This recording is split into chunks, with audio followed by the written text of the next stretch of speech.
Welcome to Try Not to Overthink It. I'm RJ. And I'm Khalil. Just like you, we find ourselves trying to make sense of this crazy thing that we call life. As peers in the healthcare profession, we find ourselves discussing and debating many different topics. After many heated debates, we decided to both expand upon these topics and give our viewpoints to you. As licensed therapists and social workers, if this is your first time here, we'd like to thank you for checking us out, and we hope that you'll stay and become part of the tribe and participate in the conversations. So today we are going to talk about hookup culture. Um, there are so many things that I could say about that before the episode even starts. But we live in a unique and extraordinary day and age in the history of sexuality. In today's society, the age and time frame when people first think about getting married and getting together and maybe starting a family has pushed back drastically. Right. Whereas the exact same time frame and age of puberty has been lowered. So people are experiencing puberty, people are starting to develop a lot sooner. Whereas the time frame in which people are even thinking about starting a family has been pushed back drastically. I've seen where it's culminated into a generation in which young people are physiologically able to reproduce, but they are emotionally, psychologically, and socially not ready to start a family or possibly settle down. This kind of paradigm slash physical slash mental shift, research has shown, has been some of the major driving force that is increasing sexual hookups or uncommitted sexual encounters, part of a popular cultural change that has filtered into the lives of young adults. Hooking up, it appears, has become more and more common in popular culture, reflecting both evolved sexual choices and the changing of the social norm. Hooking up can include things such as kissing, oral activities, or even the standard penetrative intercourse. With that being said, these encounters often occur without any type of belief, thought, promise, idea, concept of any type of traditional romantic or monogamous or committed relationship. In today's episode, we are going to discuss this topic and try to unpack it and have an honest conversation about it. So for me, watching YouTube has been very enlightening because you get to see there's so many different channels where you'll have some guy randomly walk up to strangers out in public, stick a microphone in their face and ask them some questions. And then this person feels the need to divulge, I've had X amount of sexual partners. Some of these partners were at the same time. Or you have these videos that circulate online. Like there's been two of them that I've seen recently where one of the girls was roughly, she's an adult, but she's still roughly a teenager, where she has an incurable sexually transmitted disease. Her and a guy are recorded in a bathroom stall going, doing the do, with no protection. Then there was another one where the lady is like an OnlyFans model, and she makes adult content for OnlyFans. And so she's on, and this video has been circling the internet now. People have been making jokes and memes and all this other stuff, where she makes content. And I'm not sure if she made content with the individual, but she had unprotected sex with this individual, and he gave her an incurable disease. Now, there's different status levels of incurable diseases.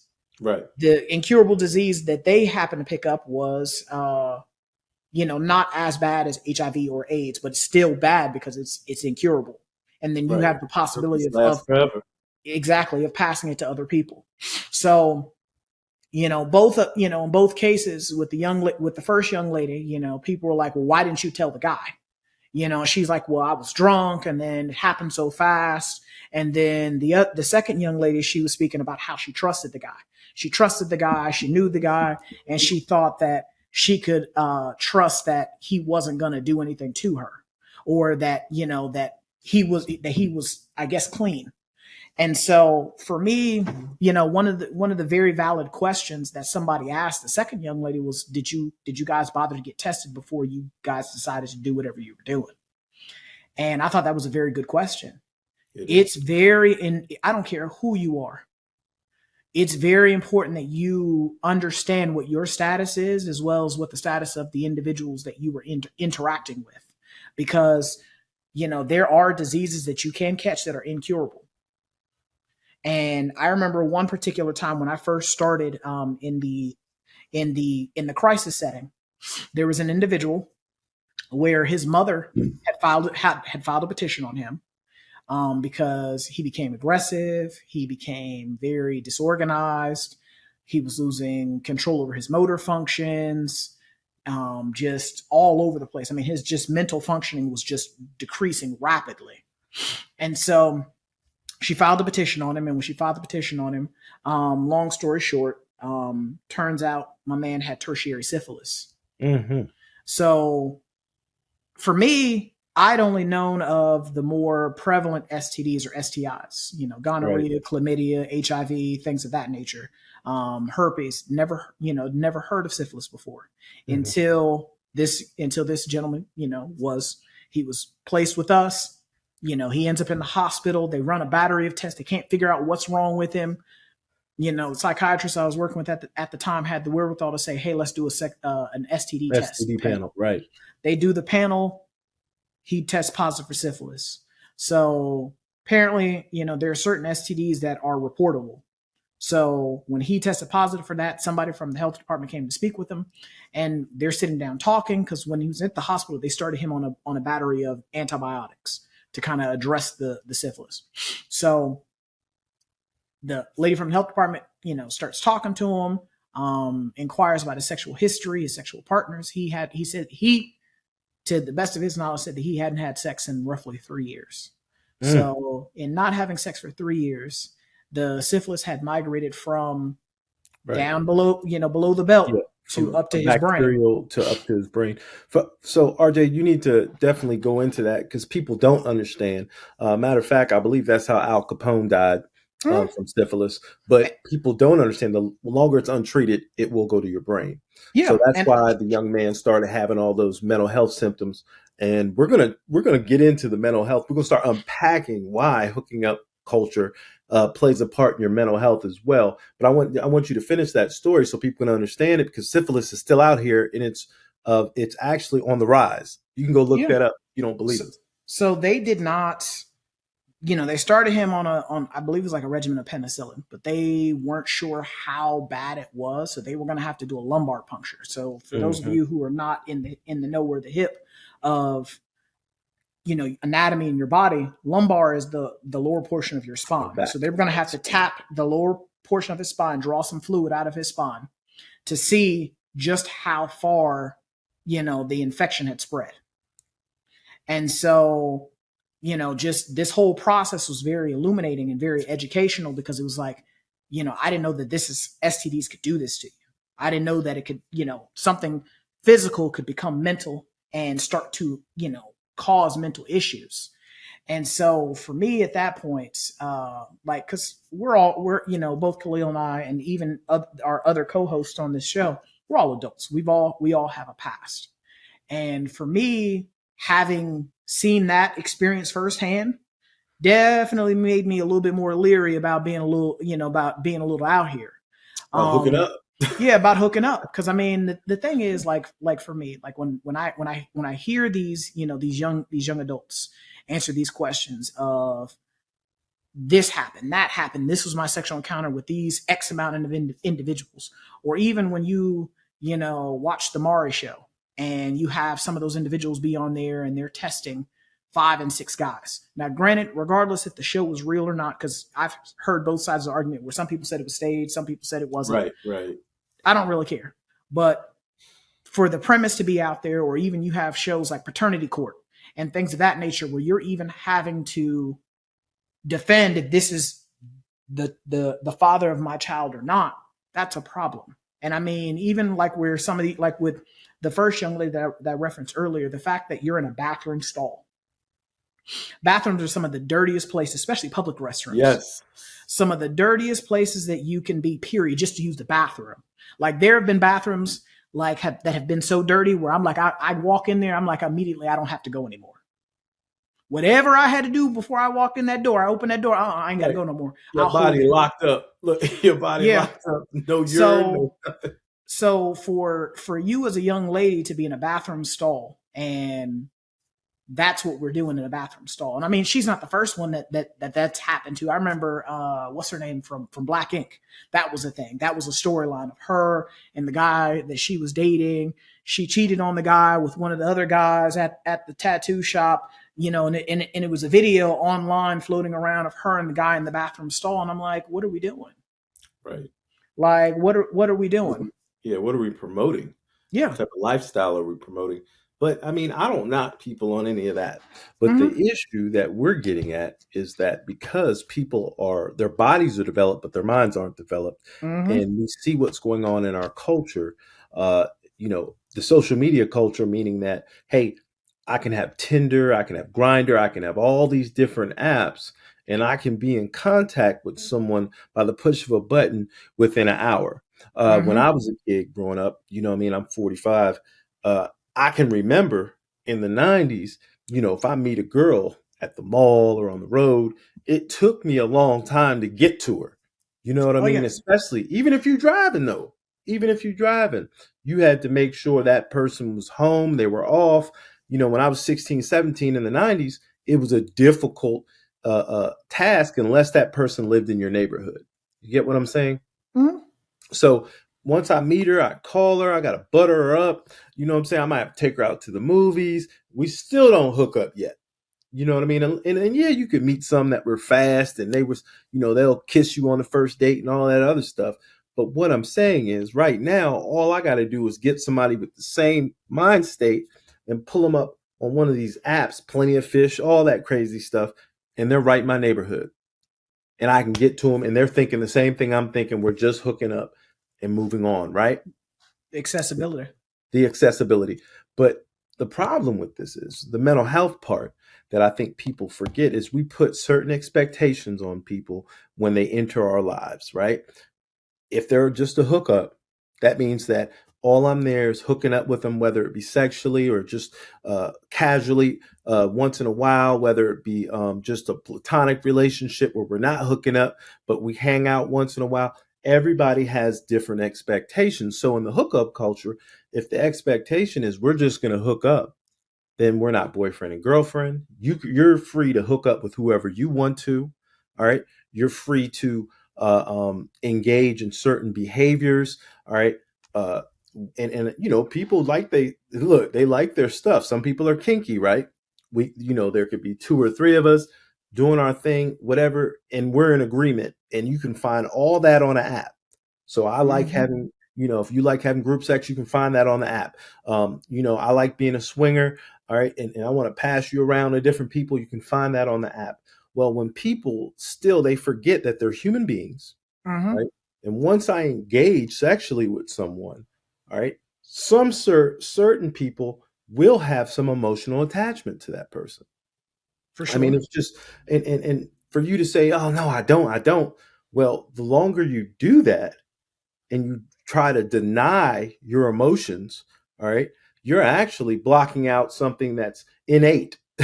We're supposed to be reproductive. We're supposed to be in relationships with other people of the opposite sex. Some people of the same sex, regardless, we're supposed to be in relationships. So by me Mm-hmm. cutting that off and I have all these multiple partners, what am I doing to my mental health? Mm-hmm. All right. My I'm emotional health. numbing my emotions. I'm Mm-hmm. no longer in touch or in tune with my emotions. All right. Like I said, there's a level of immaturity there as well. All right. So I'm underdeveloped in my frontal lobe. I'm not making rational decisions. And then we end up with these sexually transmitted diseases. So this does affect your mental health the longer you do this and the longer you numb yourself to relationships. So when you are finally ready to settle down and you get with someone for the long term, you've got this long laundry list of people you've been through. Not even just that, but also you have not developed the skills necessary Right. to have a committed long-term monogamous relationship because you have not been practicing it.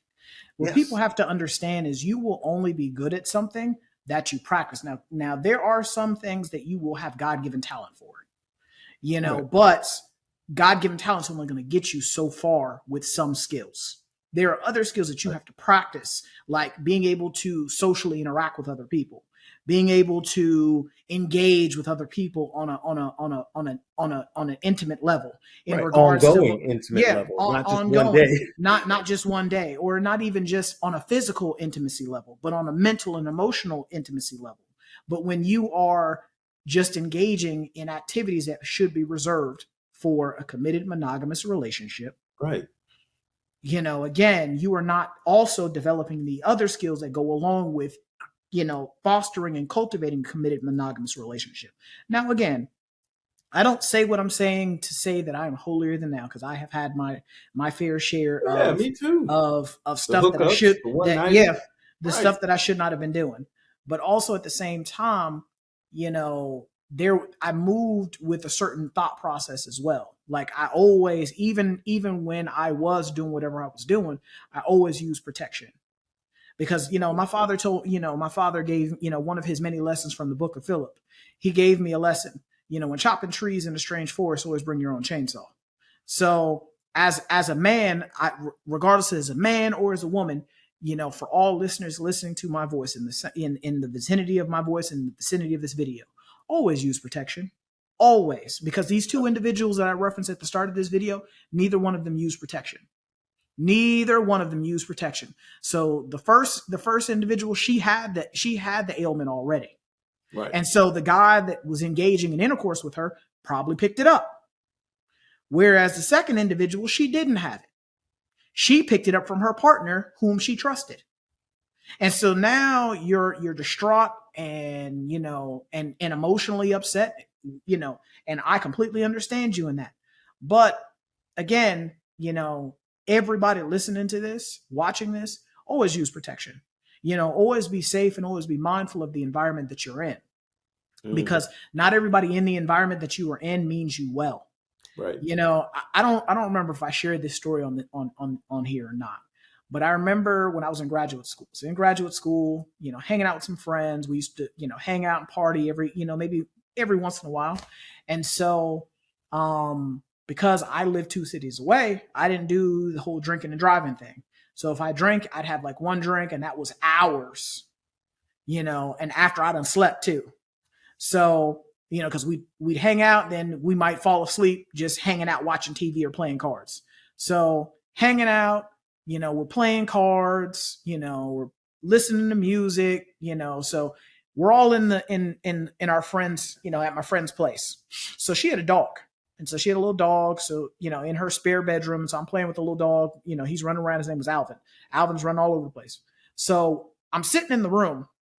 This is the evening time. So I'm sitting in the room. The lights are off in the room. The room was lit by the hallway light because the door was open. I get up. The room goes black. So clearly somebody closed the door. So someone closes the door. So I'm thinking they just somebody's walking by because my back was to the door. So I'm thinking that someone has walked by, closed the door because they were afraid Alvin was going to run out the room. Mm-hmm. So I get up to go turn the light on because I couldn't see anything. And I feel somebody grab me. So I feel somebody grab me immediately. I'm like, what the heck is going on here? So I'm definitely pushed them off me, definitely trying to find the light switch. So I flipped the light switch on, right? So I flipped the light switch on. And so flip the light switch on. There's condoms on the floor. And there's a young lady in the room with no clothes on. And so I'm like, what are you doing? And so she's just like, I'm feeling you, you're feeling me, da da da da da da. And so she was like, I'm trying to see what's up. And I'm like, nothing's what's up. Right. And she's like, what do you mean? And I was like, nothing's what's up. I said, you're drunk. I'm not. I said, right. So whatever you thought was about to happen is definitely not about to happen. So you're going to put your clothes on. We're going to walk back out here and we're going to pretend like none of this ever happened. So of course she's drunk. She gets upset, and so, because you're embarrassed now because you're butt naked standing here in front of this guy and you thought something was going to happen that wasn't going to happen. And so She puts her clothes on. We walk back outside. We're having a good time. And so I'm at that point, I'm trying to avoid her because now it's awkward. It's awkward AF. Right. It's got to be awkward because you just shut her down. And so, of course, she keeps drinking. So she keeps drinking, and so she starts, getting mouthy about it, and so like I had to tell her, like, stop, stop. I said, because you're making a fool of yourself. I said, at the end of the day, I said, you're lucky my parents raised me with morals and values and standards. Right. I said, because most guys would have taken advantage of you. Right.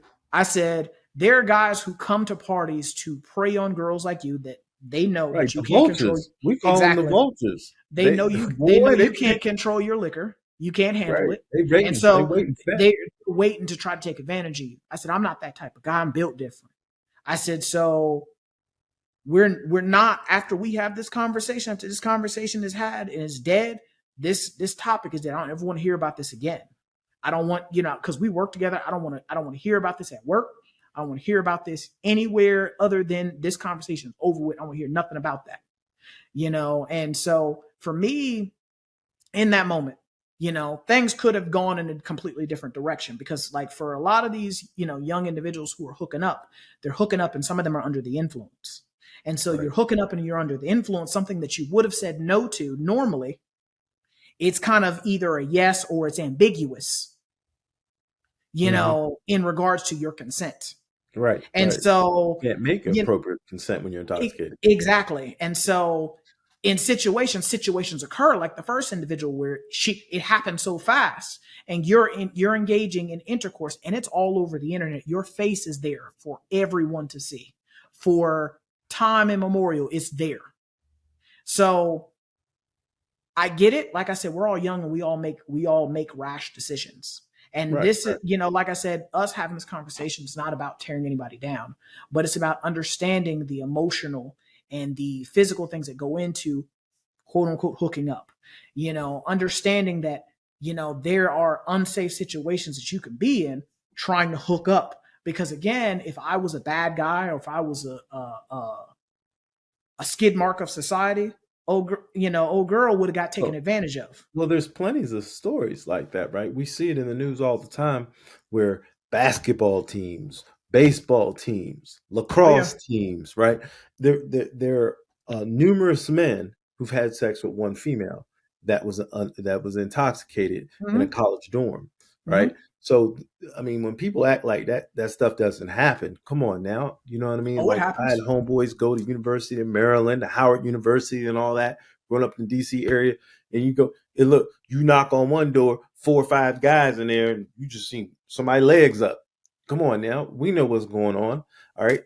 And I don't know who's using protection. I don't know what's what, who's who, what's what, right? But at the same time, right, we know what goes on when people are intoxicated. For sure. Sometimes you can help the person. I've helped a female out in that situation. You know what I mean? She was drunk, passed out, man, and we dropped her off. Me and my homeboy dropped her off at home. But not everybody has that mindset. You know what I mean? I've been with people who, were friends with me and was like, nah, man, we need to bring her back. No, we don't need to bring her back anywhere. I don't need help going to jail. I go to jail on my own. I don't need help going to jail or prison. I get there on my own. I've been there on my own, right? So I knew how to duck and dodge certain situations, but there's a lot of men that don't have that insight. And like I said, once the vultures are out, they don't care. But the main thing I want to talk about is working in the healthcare field.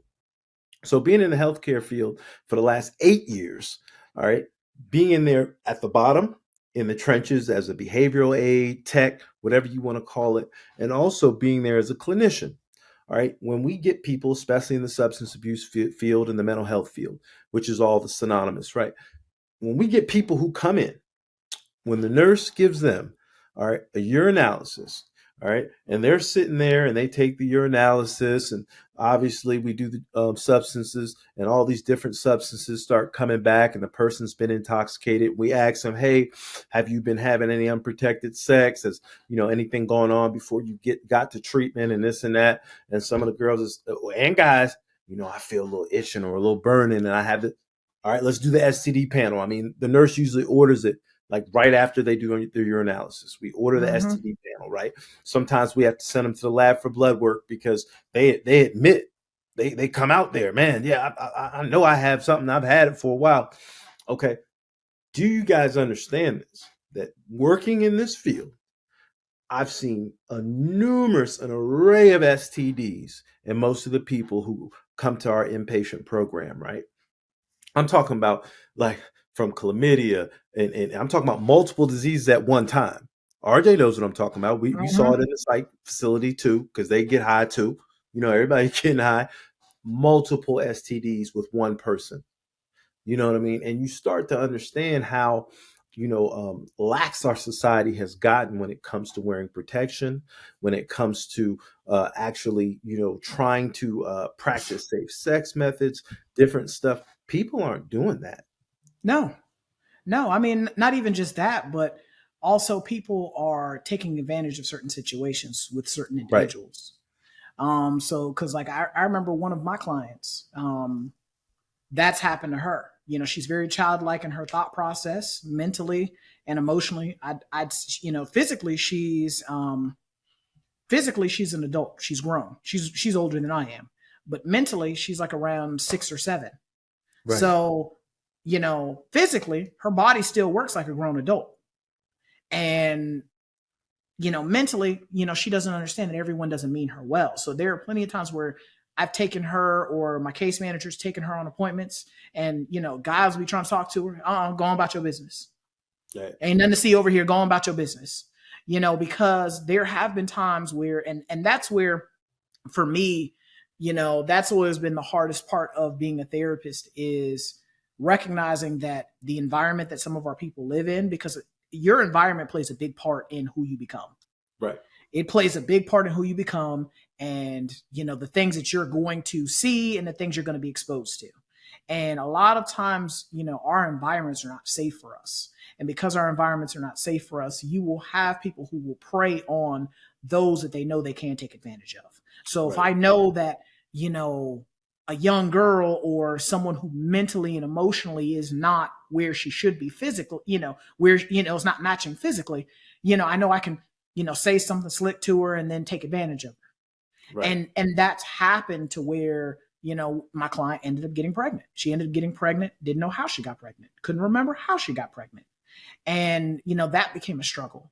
And so, for me, it's one of those things where, like I said, we've all have a history. Anybody who says that they do not have a history is lying to you.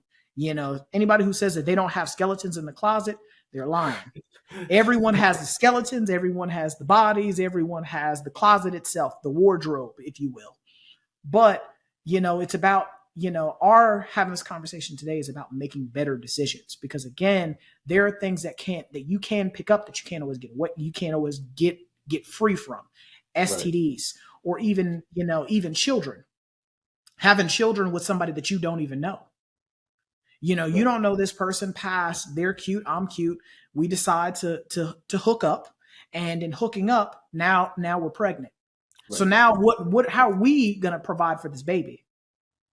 Right. If And you're then not thinking, if you're like, not thinking rationally, and you were just hooking up, and all of a mhm, sudden, a female calls you, "Hey, man, last month we did the thing, and I'm late. I haven't got my period yet."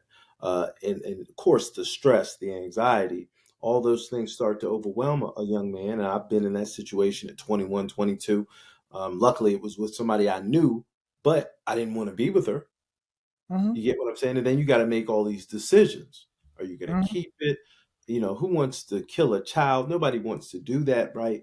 But if you don't have the resources to take care of the child, you got to think about all these different decisions you have to make. Funniest thing is the state of Alabama, where we live, you can't do that. You know what I mean? mhm. Your decisions are even more limited. So, what I believe RJ and myself, we're trying to give people is a little bit of rationale on how you behave, right, will have some consequences. I'm sorry. Ramifications. Yeah, there's Butterfly always, effect. yeah, you do one thing, boom, something else will happen. And then you'll wish you could travel back in time and fix it, but that's not Mhm. going to happen. We have some issues here when in our society, we were talking about the Maury Povich show and all. people make money off of not knowing who the baby daddy is. Yep. That's a problem. The moral Yep. standards have been sacrificed at this point. I mean, like, we laugh at it, but it's really not funny because there's a It's not. child involved. If there Yep. wasn't a child involved, yeah, it could be ha ha kiki, but that is not funny because that And child grows up not knowing who they are. And when you don't know who you are, similar to what happened to the slaves when they were separated from their families and brought over to America, and they were told that they were less than, right? How do you think a child is who doesn't know where he comes from or who's his daddy, who's his father, who's his mother, all right, doesn't know those things, right? Or it has mhm. a horrible family life of and doesn't get the nurturing he deserves or she deserves, right? Those people grow up and they have low self-esteem. They make bad choices as well. All right. And we start to see that how it can affect someone's personality, just like I said about the slaves, right? Not knowing where you Mhm. come from. All right. That's a curse in itself right there when you don't know where you come Because from. identity is very important. Very large. Yes. Identity, who you identify as, what you identify as, those are very key and important things. And I think that for a lot of us, when you're young, you tend to think rationally and irrationally. I'm in the moment and I'm going. I'm going And for it. a lot of times those moments turn into, consequence that lasts for the rest of your life. And I mean, especially with the advancements of technology and the day and age that we live in, where everything is at your fingertips, like you spoke about accessibility earlier, people are making these tapes, and these Right. tapes, they ain't safe. And because these tapes ain't safe, and I've said this on this platform before. My name is my name, and I don't just represent myself. I represent my entire family, my clan, Family. my Yeah. tribe, a brand. And so when I'm making tapes and someone's recorded me in a bathroom stall, or some of these other places where some of these young individuals find themselves, Hallways. I seen it. Videos. They hallways, in the you hallway. They know doing this. yeah, like You know now. some, my people are going to see that. My people are going to see that. A future employer is going to see that. So who I was at 25 is not who I am at 35. And so there were things that I did at 25 that I look back on now being 35. I'm like, man, what was I doing? I was stupid. That was dumb. And so for a lot of these younger individuals, when you're engaging in these hookup behaviors, they're, when you get good and grown, because once you hit 18, you're grown. But once you get good and grown, where you start, having adult thoughts, you start having adult opinions, like Khalil said, though your past has a way to catch up with you. And so what you don't want to do is life is a marathon, it's not a sprint. Right. And so, Can't run it's through it like that. you cannot run through it like that. So you have to think, at the date, not just for today, but tomorrow, the day after that, the year after that, the decades after that. And move with that, with that type of mindset of the decisions I'm making now may not be conducive to what my life is going to look like 10, 15 years from now. I mean, for me as a man, I can tell you, when I'm sitting down and I'm getting to know a young lady, potentially trying to court her, getting to know her, she's trying to get to know me. One of my go-to questions that I always ask: where do you see yourself in 5 years? Where do you see Right. yourself in 10 years? Where do you see yourself in 20 years? And the reason I ask that is because, again, that's going to tell me if we're going to grow together or we're going to grow diversion of each other. Mhm. And so when you move with that type of thought process in your everyday daily life of this activity is going to impact me, I see myself being here in 20 years. Engaging in this activity right now is going to impact who I hope to become in 20 years. Right. You know, when you think with that mindset, you start to recognize that, hooking up, yes, physically, it's fun. Mentally, emotionally, psychologically, it's not. It Right. leaves you with scars. It leaves you with wounds, that, because like when people hear scars, they hear wounds, they hear injuries, they think of the physical. You scrape your knee, you got a scar on your knee. You had an ACL replacement, you got a scar that runs down the length of your knee. If you had a hip replacement, you see the incision, from where they, cut the leg, went in the leg, did whatever they were going to do. Some scars, like as you alluded to earlier, emotionally and mentally, some of those wounds are emotional and mental. Right. And I remember being in school, and there were some girls and there were some guys that were just, at 15, 16, I mean, like, exceedingly sexually active. Not Right. talking about just like, okay, you're 2 or experimenting 3. and Nah. you're trying to establish, what you like, what you don't Right. like. I'm talking about like you just like wild, wild. At 15, 16, you're extremely sexually Right. active. And so for me, at 15, 16, you're not even completely mentally and Yeah. emotionally developed yet. This ain't even ready yet. How There's can a you reason. tell? There's a reason why. Like, I remember watching an episode of Law and Order. That's my Law and Order is my jam. All the Law It's and the old Orders. school joint. Yeah. And so I was watching Law and Order SVU, and there was a guy that got caught with. Uh, the whole premise of the episode was the wife and her son were, she had recently married the guy. The guy was, sexually assaulting her son. They started unraveling the thread. He was part of a ring of, pedophiles. Mm-hmm. And so they, brought all the guys in, and then they got them all to flip on the guy that was running the whole organization, the whole ring. And so him and Dr. Wong, who was the forensic psychologist, debated, the validity of an adult being in a relationship with a child. Right. And Right. Dr. Wong pointed out that as a child, you are still developing mentally and emotionally. Physically, you can, Yeah, you can develop. you're developed, but emotionally and mentally, you are not where you are supposed to be in order to engage in physical activities such as intercourse, hooking up, if you will. And so when you as an adult are taking advantage of a child, you are robbing them of their childhood. You Right. are you are immediately, causing some sort of issues in their childhood right then and there. Right. And you've worked in the field for long enough. When you do end up having someone who has that type of trauma, that Mhm. abuse, especially sexual abuse, right? And you work with them, there's a part usually, and sometimes it's in their emotional growth, sometimes it's in more of a mental, sometimes it's in more of a just how they see things, or they perceive things in the world. Something will be retarded or stunted. Mhm. You'll start to pick up on it when you start dealing with people who've been molested. For sure. I mean, The way they see things, it's disturbed. You know, for sure. I definitely agree with that. I mean, I remember one particular time, had a client, she was 22. And so her mom comes in, because we were having a family session. Excuse me. And we're sitting down, we're talking. Now I'm looking at the mom. Now, some people you can't look at them and tell how old they are. Some people you can. You can look at them and right? like, you look all of 55. This lady, I'm looking at her, All of it. and she's age ambiguous. I can't tell how old she is. She says how old she is. She's 2 years younger, 2 years older than me. Hmm. So at the time, I think I was right at 30. So you're 32. you're 32. No, she was 34. You're 34. So you're 34 and you got a 22-year-old daughter. Right.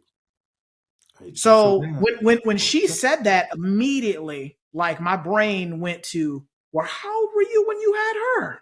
And I Right. started doing the math, and I'm just like, And who did this to you? yeah, I'm like, oh my God. Right. Like, Of course immediately they my start brain doing goes, that. my brain goes to, I'm trying to do the math under the table with my fingers.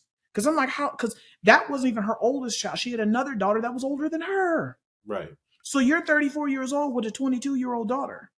And then you have a daughter that's like 2 years older than her.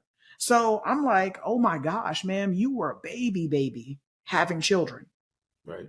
And Somebody so impregnated. while they're 40 years sitting, old. while we're sitting there talking, and we're discussing treatment options outside of the inpatient program and X, Y, and Z, and they start arguing. And they're arguing not like mother and daughter. They're arguing like they're sisters, like they're friends, like they're peers. And so I was like, stop. That's what we're not going to do. We're not going to be disrespectful. Mom, we're not going to do that. Daughter, we're not going to do that. We're going to talk, and we're going to receive what each other is saying. We're going to take turns. And so, like, I asked her, I said, I asked both of them, I said, y'all hang out together, don't y'all? Yeah. I was like, y'all shop together, don't you? Yeah. Y'all go to the club together, don't you? Yeah. Yeah. How you know that? I said, because I can tell by the interactions that you guys have. Because the It's mom not comes in about a there, child. mom comes in there, and I'm talking about like she was dressed like she going to the club. I mean, all her chest meat was out, all her thigh meats was out, and I mean, mom was very shapely. So I'm just like, I'm like, where are At your? that point, you start losing focus. Yeah, in my mind, I'm just like, where's this lady going with no clothes on? Where Like, is I this can't lady? be in this room with this lady. Yeah, yeah. I'm like, We can't have a conversation. I'm like, where is this? What I had to do was there's like a light switch on the wall behind her. I'm just looking at the light switch behind her. I'm looking past her because I'm just like, this woman ain't got no clothes on. Where is she going? It's not even hot outside. It's not. Right. It's not even that hot outside for you to be out here You'd be wearing dressed nothing. like that. But the thing is, like you You said, raising kids. you were stunted, because you started having kids at 11. You started having sex probably before then. Probably 10, 9, You 10, you somebody you like were that. you were engaging in sexual activities before you ever, because not every time, common misconception for everyone, and this was something my parents had scared into me. You have sex, you're gonna get somebody pregnant. Not every time that you have Not every sex with time. someone does not mean that you'll get them pregnant. And that's what kept me for a long time from doing anything. Was I was like, oh my god, if I kiss a girl, I'm gonna get her pregnant. If I hold her hand, I'm gonna get her pregnant. Like, I was so scared like that. But she probably started engaging in sexual activity like around 9, for you to get pregnant like around 11, Right. and then you get pregnant again like around 12, 12 13. or 13. Right. And so you have 2 kids before you even have a driver's license, before you Right. have a learner's permit. You got Well, not yeah, one but before 2 you enter kids. high school. Before you enter high school. Um, So you that you just know shows she's back, there's something going Yeah. on. And I mean, like, to me, my heart went out to her in that moment, because like when like as I'm unpacking all of this stuff over sitting there, my heart went out to her because I'm like, you didn't even get to experience a childhood because you were a child raising not one but 2 children. Right. It's hard enough for an adult to raise a child, let alone a child having to raise another child. Not even just one, but 2 of them. Right. And so, I could tell when we're sitting there having a conversation, like, yes, she's articulate, like we're discussing things, but I could tell that mentally she had stopped at like 18, 19, just by the way she was dressed, Right. her thought process on some of the things that she was saying, her belief system on some of the things that she was saying. I was like, I thought that when I was a teenager, not as a Not as grown an adult. adult. Right. Like you said, mentally and emotionally, she stopped at a certain age. Yep. She stopped growing, stopped developing, stopped fostering, growth and upward trajectory and development at a certain age, because again, she was engaging in activities that were far above where she was mentally and emotionally. Right. And I don't think people understand that. So when we have people who are 15, 16, and they are immersed in this culture of hooking up, right? Me and RJ were looking at some of the definitions that you see in the urban definitions on Reddit and all those different things. And people have Ooh, no clue no because clue. it's such an ambiguous term to them. One means, oh, yeah, yeah, you're just kissing some guy. The other person says, oh, well, you got to be naked. That's hooking up. And the other person said, well, that's full sex. And the other person says, well, it could be either one. And so you have all these people with these complete, just different ideologies where it doesn't make any sense. Their ideals and everything and stuff is just way out of whack. What we know is that when you're putting yourself at risk, all right, by having sex with someone you don't know, having sex with someone just for that moment of pleasure, all right, there's a world of consequences that can come with it, especially if you're not using protection. All right. And even if you are using protection, all right, there's still some other things you don't know if that person has a husband or a wife. For You get what I'm sure. saying? Oh yeah. Yeah, yeah, People yeah, getting yeah. deeper. People getting deeper, and then you've been doing this. Well, I've been hooking up with this girl. Man, she lit down the street. Next thing you know, her husband come home. He might have been off in the military. He might just been traveling. He could have been traveling in an assignment. Right? He finally comes home, and you're up in the house. Right? And I don't Mm-hmm. even know her like that. I'm just boom, shoot you. You never know what can happen. And so that's my issue. People can play so many roles on the internet. If I'm just meeting you on the internet as a hookup, you could say you're the president's daughter. I don't know who you, you could be anybody, right? I don't know. All I'm doing is trying to hook up.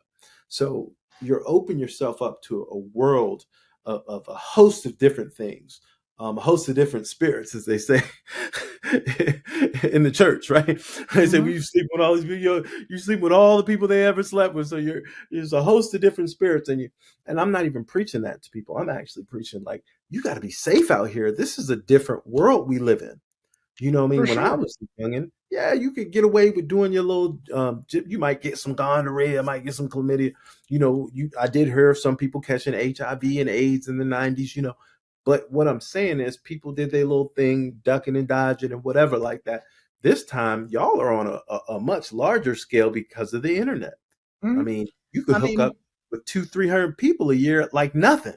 yeah. I mean, like I said, it's become a much more popular thing.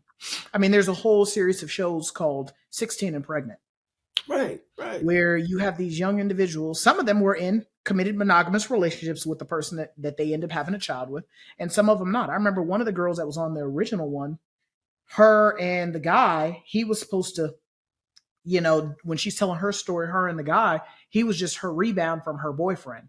And then before she realized she was pregnant. And so now she's pregnant, and now you got to figure out what you're going to do with some babies.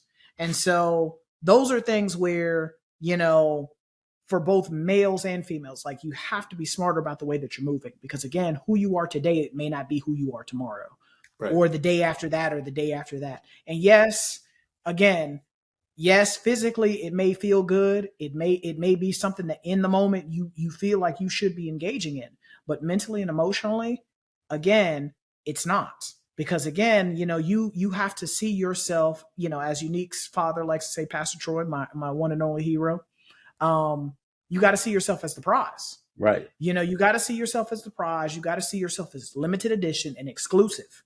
Not everybody gets to drive around a Phantom. Not everybody gets to drive around a Bugatti. Bugatti's a $2 million car. Right. Ain't many people got that to Right. put into a car. McLaren. A McLaren, a Lamborghini. I can't I tell you how seen many one in Lamborghinis. Connecticut one time. My mouth dropped. I was like, Yeah, "What is like that dude driving right there? Like what? you you don't McLaren? Like, even think nobody that you'll see drives one those." in real life. Like, I've seen, Right. like, one of the guys that there's a guy here in Huntsville. He owns one of the trading card stores. He owns a McLaren. That's the Right. only one I've ever seen in real life. I've only seen That's one. Think that's about the that. only one I've seen in real life. Like, I ask him all the time if he'll let me drive it. He's like, no. He was taking up the block. He's like, no, I just want to drive around the corner, man. I just want to whip it around the block and bring it right back. You can sit in the car with me. But again, that is an exclusive automobile, where an exclusive level of individual, exclusive type of individual is able to own that automobile. Everybody and their mama does not have access to drive a McLaren, a Phantom, a Bugatti, a Lamborghini. Not everybody has that. Not even a And so, Maserati. There's only not a few even, people. and that's what I'm saying. And so for us, you got to look at your body the same way. You got to look at your body, yourself, the same way, as exclusive limited edition property. As a limited edition Charizard first edition, you got to look at it like that, where it's rare, right, and everybody don't get to put their hands on it. Everybody don't get to breathe on it. Everybody don't get to be around it. Everybody does not, and I've said this in the episode about in that we had about relationships. Everybody does not deserve to sit at your table, right, and partake of your wares. Everyone does not have the right to listen to your story, be a part of your story, because when you hook up with them, they now become a part of your story. They are part of your story. They earned it too. They put in work to get it too. Some of them. Yep. Some of them put in work to be a part of your story. And the thing is, like I said before, something that was temporary can become something that is for the rest of your life. For this small moment of pleasure now becomes a lifetime of headache and embarrassment. And so, is it really worth it? If you have to stop and ask yourself, is it really worth doing this? Is it really worth potentially, impacting my potential earnings, my future earnings, my potential occupational opportunities, the admonishment from my family members, if this tape or if my behaviors get out.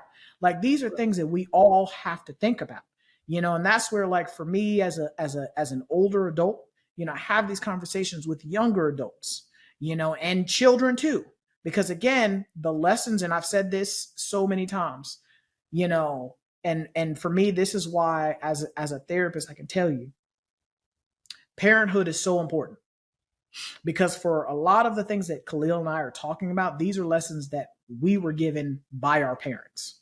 Right. It's not just we're just super smart individuals. Yeah, we're super smart, Mm-hmm. but a lot of these ideas are not just intrinsically ideas that we just, we came up on our own. These are lessons that were imparted, impugned, poured into us by our parents, our moms, our dads, whoever valued us, whoever loved us, imparted these, words of wisdom onto us. And for us, we're imparting it on to you. And Right. so for me, like I said, as a grown adult, I'm good and grown now at 35.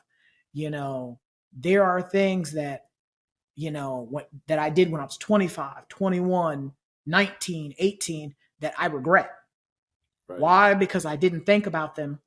I didn't think about them in the moment. I was just in the moment of, this feels good. This is something I want to do, and not thinking 5, 10 years from now, not thinking about how what I'm doing now could impact me later on down the line. And that's something that, like I said, again, I understand that times change, paradigms shift, and all those things, different things, the traditions change. Not saying that you got to be a nun or a priest or anything of that nature. But what I'm saying is, be mindful about what you're doing. Be purposeful about what you're doing. Everyone does not deserve to partake of your wares. Everyone does not deserve to sit down at your table. And everyone does not deserve to hear your story or be a part of your story. And, understanding that, the things that we do now may impact us later on down the line. Yeah. With that being said, you know, enjoy your life, stay in the present, make the most of it, but operate with dignity and worth. All right, Mm-hmm. you are going to have some hookups, you are going to have some one night stands, but you should learn from them and move past that. You know what I mean? Grow up mentally, mature, do the things that that if your folks haven't taught you that, but you've heard it from us. Do those things that is right. Do the next right thing. Mm-hmm. uh, and it's difficult, but once you start doing the next right thing, good things happen for you. You get blessed. You know what I Mm-hmm. mean? So, I don't want to keep making it look like people are wrong or they're bad. No, they're just people and they make mistakes. But don't make a mistake that's going to last for the rest of your life. I think that's what RJ was getting at. Like this is for the rest of your life. Think before you do something like that. Most definitely. So we are going to end the conversation here. I'm RJ, And I'm Khalil. and we are trying not to overthink it. If you like what you heard, we ask that you like, share, subscribe. We can be found on YouTube as Try Not to Overthink It. If you stop by the channel, again, like I said, we ask that you like, share, subscribe, turn your notifications on because we drop content every week. Comment, become part of the tribe. We're slowly slowly growing. We are slowly getting, we're pushing steadily along to 10K worth of subscribers. We're trying to get these positive, insightful messages out to everyone. And so, we ask that you become part of the tribe and participate in the conversation, and just work with us and help us grow. Every little bit helps, and we love the participation that we do get. If you would prefer to listen to the episode instead of watch the episode, we can be found on Audible, Spotify, Google Podcasts, Apple Podcasts, pretty much everywhere that you can find an audio file, we can be located. But there, like, share, subscribe, become a subscriber, become a monthly listener, whatever it is. We ask that you partake of the conversations with us and become part of the family. But we are signing out now, and we will catch you in the next episode. Peace.